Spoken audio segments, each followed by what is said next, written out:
उस समय Hooghly branch school के हेडमास्टर साहब जिन 3 लड़कों को अपने स्कूल के रत्न कहते थे, वे तीनों अलग अलग गांव से रोजाना 1 कोस का रास्ता पैदल चलकर पढ़ने आया करते थे। तीनों में अत्यधिक स्नेह था। ऐसा एक दिन भी नहीं जाता था जिस दिन तीनों मित्र स्कूल के रास्ते में बरगद के ठूंठ के नीचे खड़े ना होते हो और वहाँ से साथ साथ ना जाते हो। तीनों के मकान हुगली के पश्चिम में थे। जगदीश सरस्वती नदी के पुल पार करके दिगड़ा गांव से आता था और वनमाली तथा रासबिहारी आते थे आसपास के गांव कृष्णपुर और राधापुर से।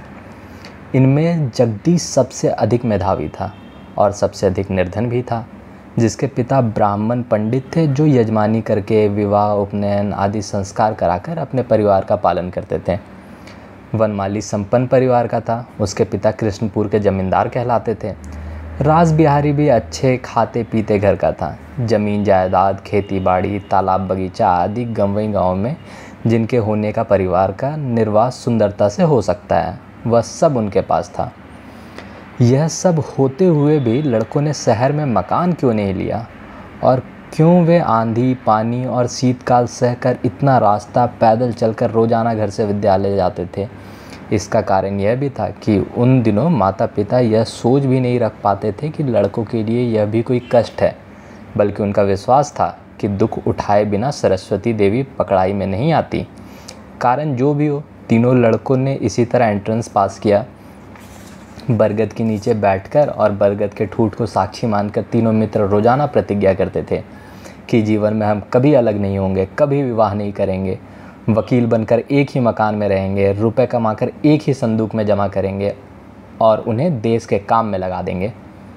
यह तो हुई बचपन की कल्पना, लेकिन जो कल्पना नहीं यथार्थ है वह किस रूप से सामने आया, संक्षेप में बताता हूँ। मित्रता की गांठ बीए में ही ढीली पड़ गई। उस समय कलकत्ता में केशव चंद्र सेन का प्रचंड प्रताप था। उनके व्याख्यानों की धूम थी। गंवई गाँव के लड़के स्वयं को संभाल ना सके, बह गए। लेकिन वनमाली और रासबिहारी जिस प्रकार खुल्लम खुल्ला दीक्षा लेकर ब्रह्म समाज में सम्मिलित हो गए, जगदीश वैसा नहीं कर सका, दुविधा में पड़ गया। वह तीनों में सबसे अधिक मेधावी तो था, लेकिन बहुत ही कमज़ोर मन का था।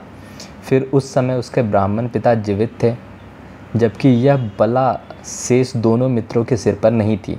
कुछ समय पहले पिता के स्वर्गवास के बाद वनमाली कृष्णपुर का जमींदार हो गया था और रासबिहारी राधापुर की अपनी सारी जमीन जायदाद का एक छत्र सम्राट। इसलिए थोड़े दिन बाद ही दोनों मित्र ब्रह्म परिवारों में विवाह करके और शिक्षित पत्नियां लेकर घर लौट आए।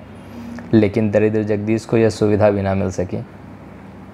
उसे ठीक समय पर कानून पास करना पड़ा और एक गृहस्थ ब्राह्मण की 11 वर्ष की कन्या से विवाह करके रुपए कमाने के लिए इलाहाबाद जाना पड़ा।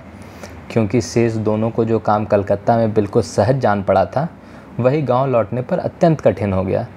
बहुएं ससुराल में आकर घूंघट ना काटती, जूते मोजे पहनकर बाहर निकलती। यह तमाशा देखने के लिए गांव के लोगों की भीड़ जुटने लगी और गांव में ऐसी भद्दी आवाज़ें कसी जाने लगी कि संपूर्ण रूप से असमर्थ हुए बिना कोई भी पत्नी को लेकर गांव में नहीं रह सकता था। वनमाली के पास उपाय था, इसलिए वह गांव छोड़कर कलकत्ता जाकर रहने लगा और केवल जमींदारी के भरोसे ना रहकर उसने कारोबार आरंभ कर दिया।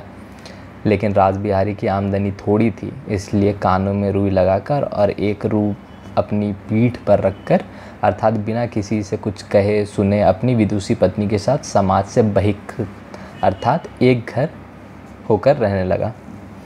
इस प्रकार तीनों मित्रों में से एक के इलाहाबाद, दूसरे के राधापुर और तीसरे के कलकत्ता में रहने के कारण जीवन भर कुंवारे रहकर एक ही मकान में निवास करके एक ही संदूक में रुपए जमा कर देश हित में खर्च करने की प्रतिज्ञा स्थगित हो गई और बरगद का साक्षी वृक्ष किसी के विरुद्ध अपराध लगाए बिना मन ही मन हंसता खड़ा रहा। इसी प्रकार बहुत दिन बीत गए। इस बीच तीनों मित्रों में शायद ही कभी भेंट हुई हो, फिर भी बचपन का स्नेह एकदम समाप्त नहीं हुआ। जगदीश को जब लड़का हुआ तब उसने वनमाली को शुभ समाचार देते हुए इलाहाबाद से लिखा, तुम्हारे अगर लड़की हो तो उसे बहू बनाकर बचपन में जो पाप किया है उसका कुछ प्रायश्चित कर सकूँगा। यह बात मैं आज तक नहीं भूला हूँ कि तुम्हारी दया से ही वकील बनकर आज मैं सुख से रह रहा हूँ।